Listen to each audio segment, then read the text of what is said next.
Absolutely. We had 5 years ago well, not 5 years ago, maybe 7 years ago, um, when, oil and gas companies were now looking for properties and they weren't many. You as a landlord could have rented your two-bedroom downstairs to an oil and gas company for 4 or 5. And that encouraged, those numbers were encouraging for quite a few homeowners. So they started to build with the intention of, hey, I'm going to get 4 or 5 for a downstairs two-bedroom. And building takes time. While you're building, this information has already reached another 100 or 200 property owners who have that same mindset and who have that same goal now. So what happened, especially in the Providence area, where Exxon had where they were initially going to set up shop, persons were invited to say, hey, we're going to be in this area, start building. Persons started to build properties. And if you look in Providence or you look on the rental market, you'll see a lot of properties for rent, not for sale as yet, for rent in the Providence area. And everybody built in anticipation that they were going to get rental prices. They were going to get their properties rented to the oil and gas company. And for these exorbitant prices. And what happened is even those were the earlier groups. Then we had the middle and the latter parts of or the latter groups who started to build as well with the anticipation of these numbers. But as supply increased, of course, price will decrease. So now we have an oversupply, especially in the Providence East Bank area. So Providence Farm, even in Diamond, we have so many properties that were built with the anticipation that, hey, I'm going to get oil and gas prices. And then, of course, they heard if you can do 4 or 5 for two-bedroom in Eccles, I could do 3,000, I could do 3,500 for a two-bedroom in a place like Providence or Farm. And their properties are sitting on the market. And as an agent, when you go to them and you tell them, hey, we're 2026, they can find 10 options. They could find 10 two-bedroom options for less. It's not that they don't want to adhere to what you're saying, but it's like they've already put themselves in so much debt in anticipation of these rental rates that it's kind of hard now for them to deviate because they've got a mortgage to pay at the end of the month. So while some persons they're I'd say they're a bit more agreeable. The bank is calling you at the end of the month for their loan payment, their mortgage payment. And again, you built to a certain standard for oil and gas. So I'll go into places and say, we imported all of the furniture from Miami, or we went to Ashley and we bought this bed for 800,000. I can't go telling them to price that property for 1,000 US, especially if it's a two-bedroom, self-contained in Providence, because the bed is already 800,000. Which is sort of an unfortunate situation. And then, of course, we know ExxonMobil has now built their headquarters in Ogle, so now the Hmm. demand has shifted to Ogle and Yeah. the coast, and we're back to square one where we don't have the demand to meet the supply because everybody wants to be close to Exxon. Everybody wants to be on that corridor now. Sorry. But are people missing opportunities in other segments? So the middle income, right? The low income brackets, because the oil and gas rentals will follow the oil and gas company. So if they set up a campus in Ogle, obviously the people are going to want to be in Ogle, and even their properties in Georgetown that I have seen built, maybe 5 years ago or so, once were full, now are empty, and basically continue to be empty because the people have moved to other parts.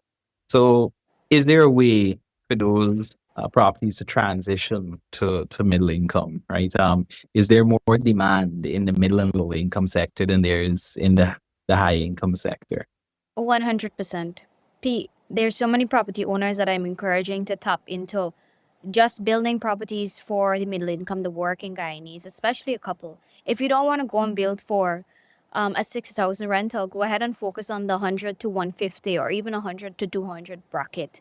Because every day, like, I mean, if I were to show you my phone, I were to show you my TikTok messages, we have at least 100 people who are waiting for properties between 100 to 200. And you can't find them because you'll find one. And again, somebody who has something in such high demand, they want the best tenant possible. They can only pick one tenant out of 100 or 200. So you're left with about 99 people who are still looking for a property. But the problem with, not the problem rather, because I see the difficulty. it's expensive to construct, you know. And when you have to re-engineer, because I'm saying, okay, if you're gonna rent for 100,000, you obviously need to re-engineer your construction to fit that. And it's so expensive for homeowners or for property owners to build to cater to that market, especially when you have construction, you have to outfit it, you have to go through the process of getting the right tenant, and you have to when they move out, have somebody else come back in. So there are a lot of overhead costs as well. So it's not, some of them don't see it as being feasible to go and build a building just for 100,000 at the end of the month, when you can have a dime the tenants are a dime a dozen. There's so many people who are looking for this, who are in this segment, that don't have a place to live.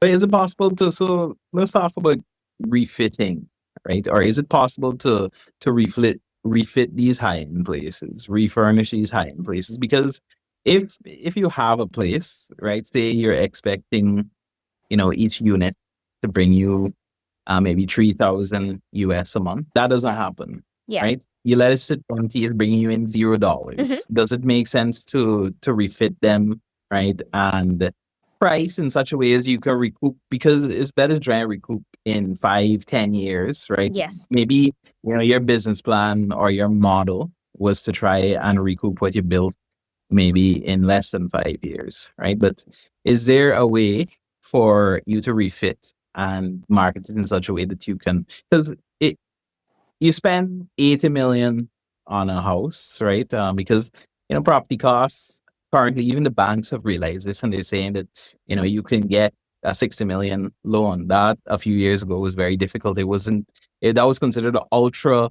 um high, or it was just considered a high income loan. Now it is acknowledged by all the banks that this is just what it costs to build a regular house.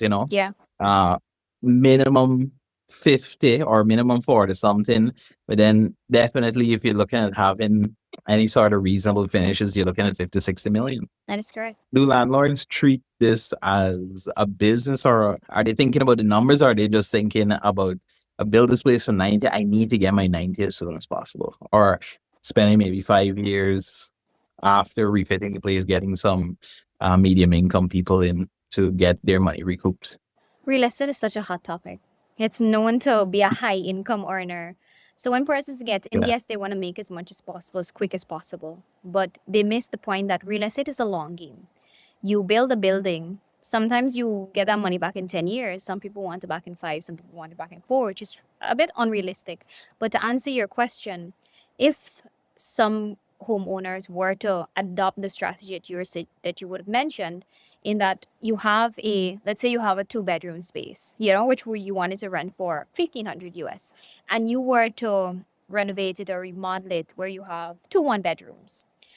Because there's a lot, if you look at Gregory Shaw and his tiny apartments, he has Mhm. made, he makes a lot, he uses a 700 square feet space and makes it into a very livable 1 bedroom apartment. You've got even 2 bedrooms sometimes. So it's really impressive to see how he makes use of spaces. So yes, if a person has built a building and it's sitting on the market for a few months, yeah, you can go ahead and you can remodel it to have tiny apartments, many tiny apartments, and capitalize on the persons that are at a 700 USD or maybe even 900 USD for a 1 bedroom.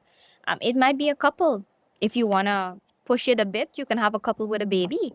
And those are all people who are eagerly waiting and who have a stable source of income to tap into those spaces. Yep. Mhm.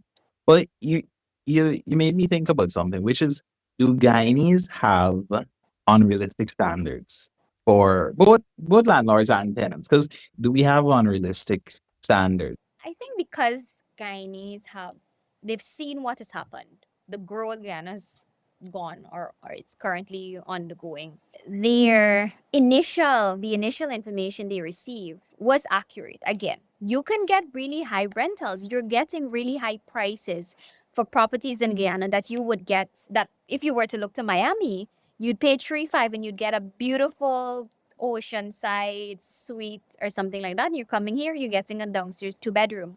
So while Over time those prices have reduced. I think Guyanese just haven't accepted it. They're still hopeful that hey, I can get this for my property too. And then to the other point that you mentioned, the persons coming into Guyana, they have very high hopes because remember, they're coming from developed countries. They're coming from places where a dishwasher is standard, hot and cold is standard. Having a barbecue area is standard. They want to hang out. They want to, it's all about community. Guyanese, if you get a place with if you get a two-bedroom with a something as small or amenity as small as the dishwasher, it's a plus. It's already an added Mhm. selling point for you. A pool, again, you have a place at a pool in Guyana, you have gold. So Mhm.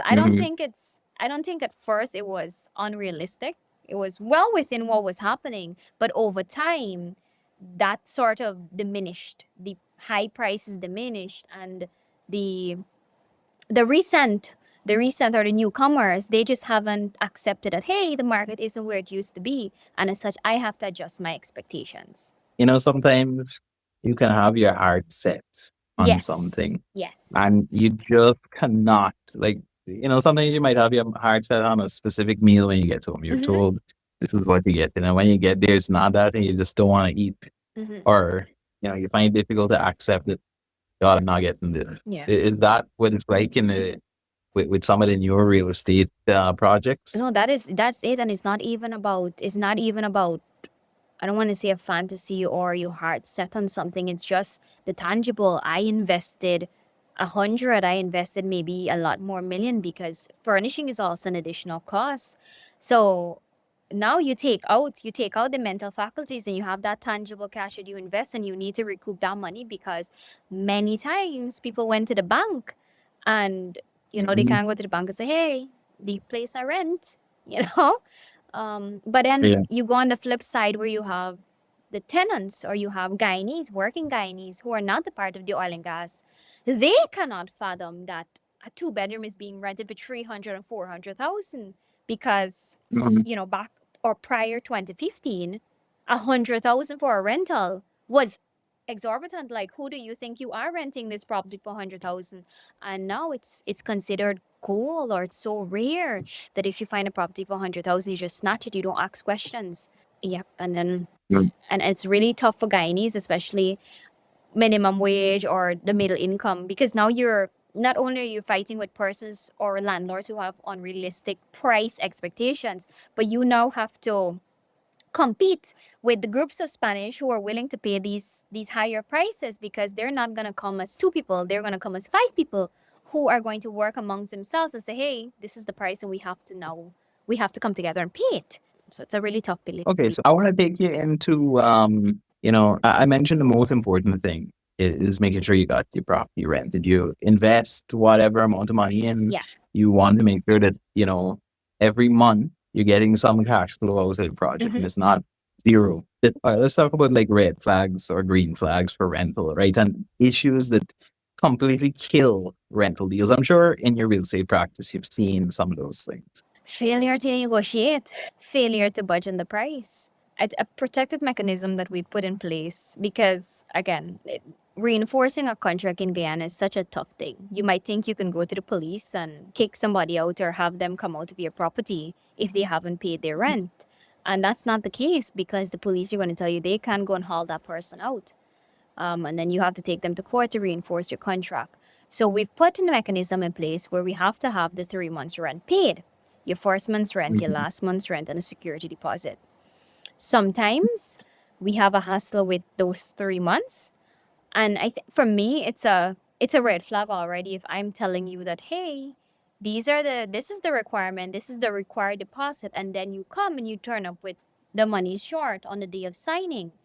Because Mhm. if you can deviate from something that was shared to you and the importance of it, Mhm. because that's money, that's the most important thing in this agreement, and you come there now to meet the homeowner, especially with an agent involved, they meet the homeowner and they bring the money short to say, oh, I'll bring the additional next tomorrow or next week. I think that's definitely a red flag because if you can't adhere to the requirement at the beginning, how can I trust you to honor your rental date come next month?